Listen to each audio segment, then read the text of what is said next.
In this video, I'd like us to look at proof by induction.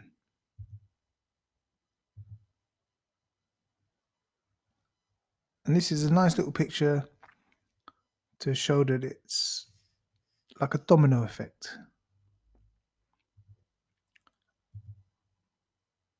And the best way to show this is through the classic example of proving the formula for the sum of the first n natural numbers.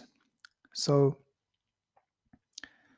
now this we can prove obviously by other means.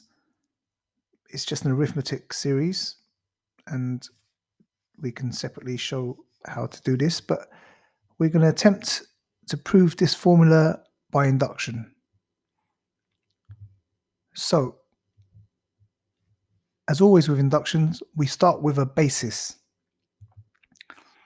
and usually that's with 1, the first term. So if we look at our basis, we're going to test that the formula is true when n equals to 1. Well, there's nothing to sum up. It's just 1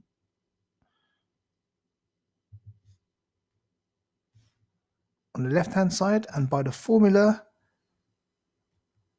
in place of n, if I put 1, I still get 1. Okay, nothing too exciting there. But that's actually enough for me to prove it's true for all integers n if I have this basis. But just to make it a bit easier to see, let's try it with 5. Let's suppose our basis was 5. This might be a bit more obvious. So the first 5 terms, it's 1 plus 2 plus 3 plus 4 plus 5.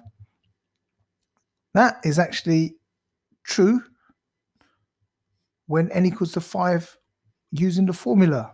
So we can see that 5 over 2 times 5 plus 1 also gives us 15.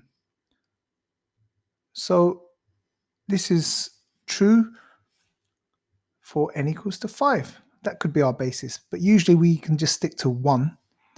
But I think this is a bit clearer to see how the formula actually works, what we mean by this formula. Now we can assume true when n equals to k. We have a basis, and we're going to assume that it's true for some abstract k. And this is the step where a lot of students find it difficult to grasp. So why are we just swapping n equals to k, and how can we just assume the formula? Well, probably it's a bit clearer in the next step, but what we mean is that for some abstract k along our journey up to n, for some k along the way, if we can assume the formula is true for k, and then the next step will make it clear that if we assume that it's true for k and we can show that it's true for k plus 1, then it must be true for all n. And I'm going to go through that. So for some k along our journey, we can assume that it's true. And of course, we already had the basis, so we know that it works in the case of 1 or even 5. Okay, so we've got a basis, but for some abstract k, if we can show that if we can use the formula, not adding it up 1 plus 2 plus 3 all the way up to k, but we're going to just up to k, we're going to assume that the formula works. And then we add the last term, which is k plus 1 to it. Okay, so the sum from r equals 1 up to k plus 1 is this. And we're going to add this. And we're going to now show that algebraically, let's see what we get.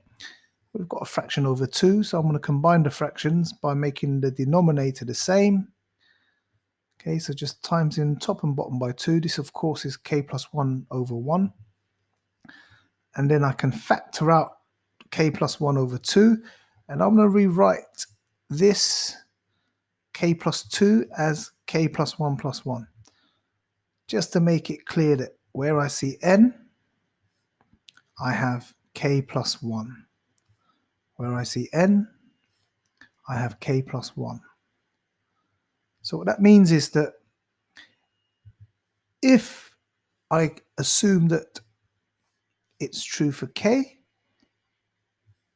then it must be true for k plus 1, because algebraically it's just the same formula, So this is what I mean by true. It's the same formula, but with a k plus 1, only because I've assumed this step. Okay, so I haven't used this. I've actually replaced all of this with this little step. So if true for n equals to k, then must be true for n equals to k plus 1, because I've shown that algebraically. And it's since I have a basis, in other words, since it's true for n equals to 1, so it's true for all integers n. Okay, so since it's true for 1, it must be true for 2. If it's true for 2, it must be true for 3, etc. Okay, so true for 1, by the formula, it must be true for 1 plus 2. If it's true for 2, it must be true for 3 and 4, and all the way up to n for all integers n. So I hope that was clear.